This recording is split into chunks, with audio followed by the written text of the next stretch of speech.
Hi guys, in this video, I'll be showing you how to copy clothes on Roblox for free. Head over to the marketplace and find the clothing you would like to copy. After finding, right-click and press Inspect. Go to the Network tab, press Ctrl+R or press Refresh button.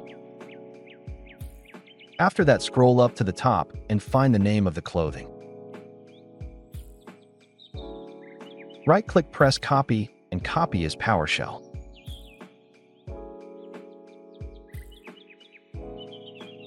Press Start now.